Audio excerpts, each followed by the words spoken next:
Years ago, they established a base in the region. They set up a base in Bahrain long before Bahrain separated from Iran.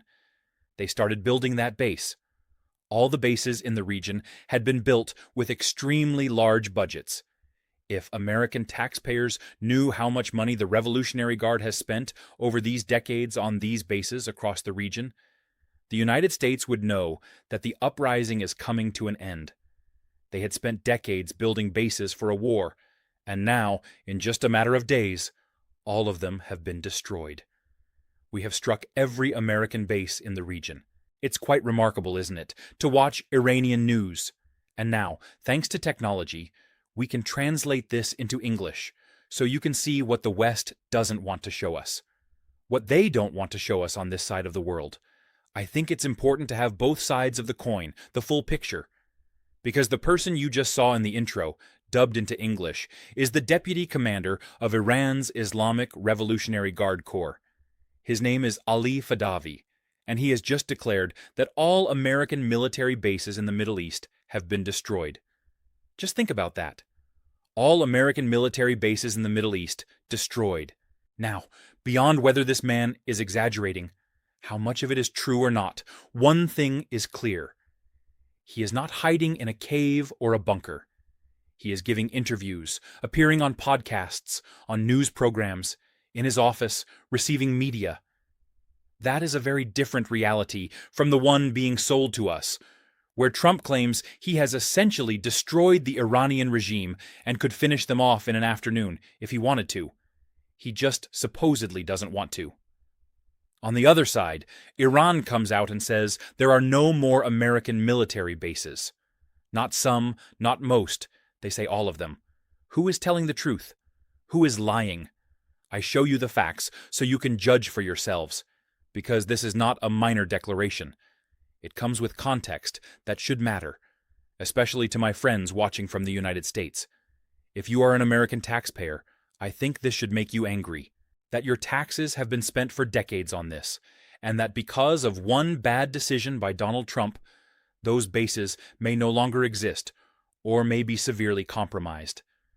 We need to look at the concrete facts, because all of this is happening within the context of what is now an open war, one that neither the United States nor Iran is winning. It was supposed to be the United States and Israel piling on Iran, and you would have thought Iran wouldn't last a weekend. That's what we were told. And yet, here we are, 11 days in, and this is what the Iranian High Command is coming out to say. The trigger, by the way, was the early morning of Saturday, February 28th, when, as you know, this joint operation was launched with the declared objective of eliminating the threats posed by the Iranian regime. Well, the Iranian regime is not only still standing, Fadavi is out there giving statements, sitting in his office, receiving media. What does that mean? Weren't they supposed to be hiding in caves? In fact, according to some accounts, they no longer even existed because they had all been killed. And in those attacks of February 28th, where the supreme leader Ayatollah Khamenei was assassinated along with several senior military commanders, his son, Mojtaba Khamenei, 56 years old, was designated as his father's successor on Monday. Filled with rage. I have told you this. In that bombing, the United States killed his father, his mother, his sister-in-law, his wife, and his son. They took everything from him. They left him with practically no family. Can you imagine the state of this man? Consumed by rage, swearing vengeance until his last breath. Iran has responded with massive waves of ballistic missiles and drones against Israeli and American targets across the region. Now, here's the part that matters. Because Fadavi claims, as you can see in the statements I showed you at the beginning, that Washington no longer has any operational infrastructure in the region. All those enormous bases with names like Al Udeid in Qatar, the 5th Fleet headquarters in Bahrain, the air bases in Kuwait. All of them, he says, have been hit and destroyed in successive waves of attacks. And curiously, it has been publicly acknowledged that those bases were indeed struck. Yes, it has been confirmed that the attacks happened. Of course, the American version is, they attacked us, but we repelled everything. Then the satellite images come out, and they had to admit, well, yes, we lost some radars. Munitions depots were blown up. There was a massive explosion, but nobody died. Just 6 dead, they say. How is that even possible? Iranian state media, such as Tasnim, covering what they call the 36th wave of Operation True Promise 4, are saying that Donald Trump and his government have been desperately seeking a ceasefire since yesterday afternoon. And do you know what the most curious part of this is? That this was not reported on this side of the Atlantic. What we did hear on this side is that yesterday afternoon, Trump was urgently speaking with Vladimir Putin, asking him to intercede with Iran and tell them to stand down. So when you cross that with the statements from Iranian television, and we must be careful, there is propaganda everywhere. Iran is running propaganda. They are not going to admit they are losing. But on this side, too, they are not going to admit they are losing either. And Iran's reading of the situation is simple. If you are asking for a truce, you do not feel like you are winning. Why would you give them a break if you were winning? I think we need to analyze this from a different angle, because beyond the war propaganda, there are elements we can cross-reference. There are sources beyond just Iranian ones. There is the Washington Post, which I presented to you this morning. And I believe that in the end, what we are building today is a mosaic, a complete picture. Because this morning we talked about how the Washington Post reported, and I shared that article, on how senior Israeli officials are very worried, that concern is growing among Israeli officials, that the conflict with Iran is continuing, because they can no longer manage it. Leaks to the Washington Post from Israeli military figures who are now afraid of this conflict. The second leak came from the Associated Press and Reuters, who confirmed that President Donald Trump spoke with Vladimir Putin yesterday to ask for help mediating with Iran. And now we see Iranian television saying that since yesterday, Trump has been frantically searching for a ceasefire, while at the same time claiming they have destroyed all American bases. It is difficult to know who is telling the truth, and to what extent. But I leave you the full picture. Cross the Western data with the Iranian, Russian, and Chinese data we have shown you throughout the day, and form your own picture. There is nothing better than that. If you also check Russian sources like RT or the Chinese agency Xinhua, they are replicating satellite images, some cited even by the New York Times, showing damage at least 17 American military installations. Those satellite images show destroyed radars, disabled missile defense systems that were valued at hundreds of millions of dollars. There are reports of between 140 and 150 American soldiers seriously wounded over the last 10 days. And there are Iranian accounts suggesting that Trump will gradually release the death toll as a way of managing the fallout. Who is telling the truth? I repeat, the elements are there. That figure is far higher than the 8 the Pentagon had already acknowledged, because first they said 6, then they said 8. But if all American bases are destroyed, I personally don't believe it in the literal sense of being wiped off the map, but I do believe they are rendered inoperable. That seems clear to me because the satellite images show blown-up radars. The rest of the base may still be standing, but it is not functional, and that makes it a liability. This also coincides with what we reported yesterday, where Syrian media were confirming the departure, the retreat, or strategic repositioning, call it whatever you like. If you prefer Western framing, call it a strategic repositioning of American troops. If you prefer the Iranian framing, call it a chaotic flight. But the reality is, they are gone.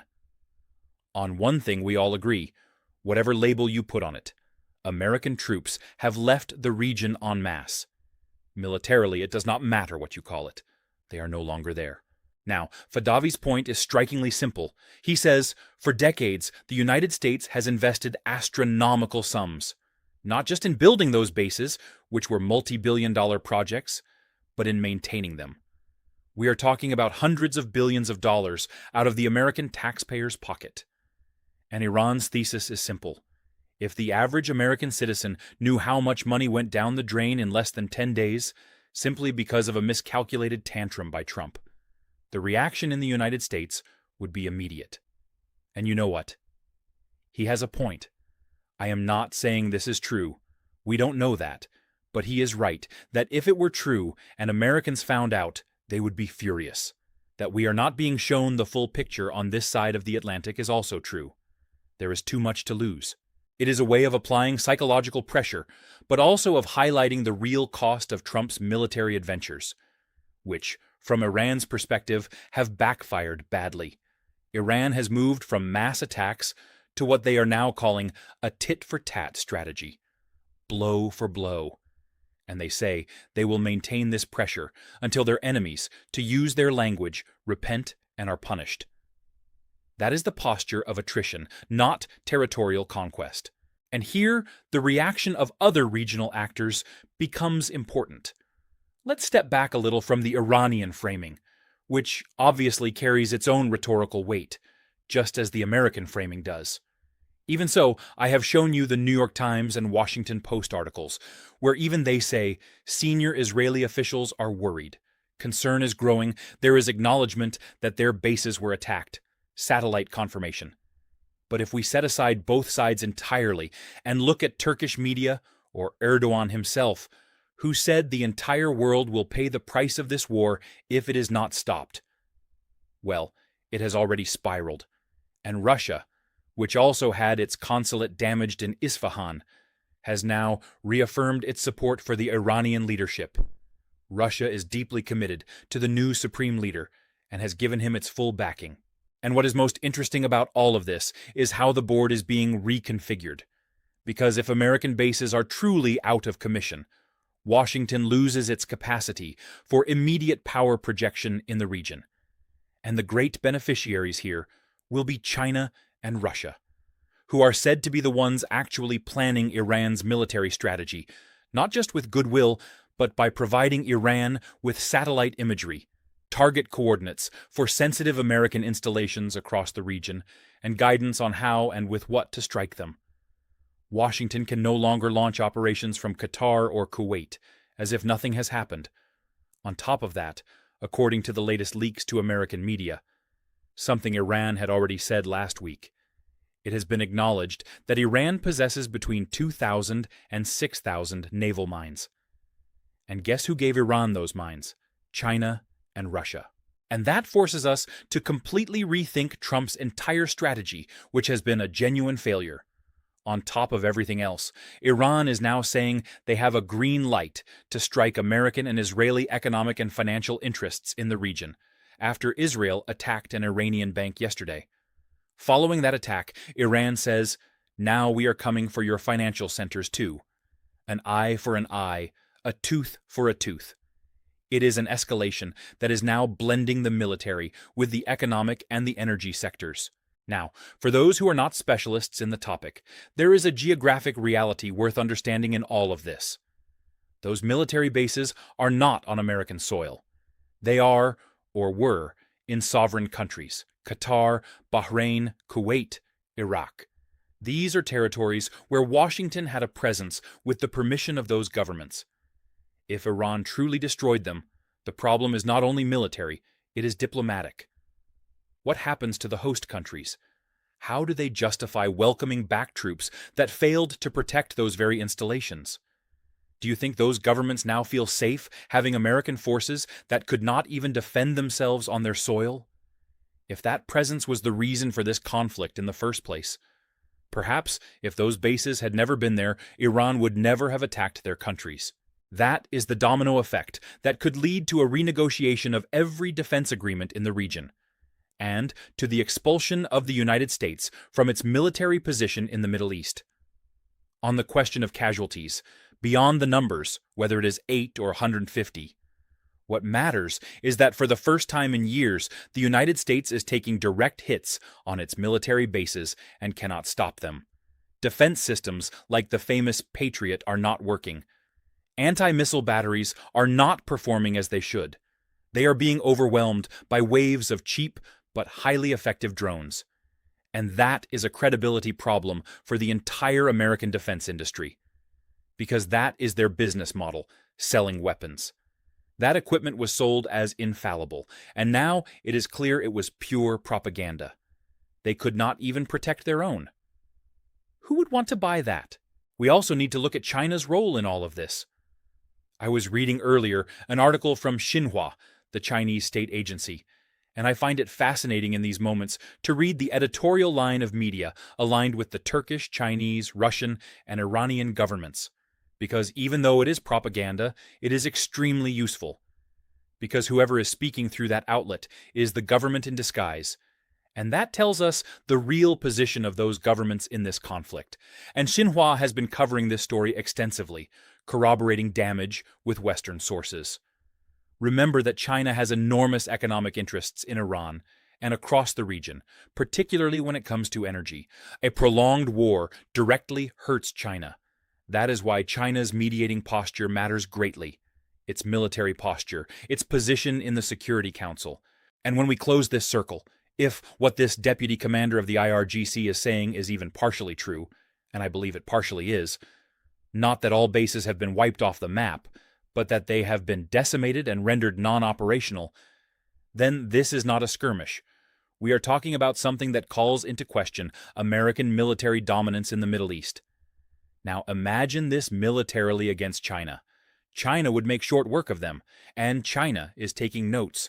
They are watching how the Patriots perform, how Iran's saturation tactics work. The Chinese are analyzing all of this, refining and adjusting their own military techniques. That is why China is sending weapons to Iran. Just as the West wanted to use Ukraine as a NATO testing ground, China and Russia are using Iran as a laboratory for both powers. And they are now learning exactly how to neutralize the United States, because they are seeing precisely where it is failing.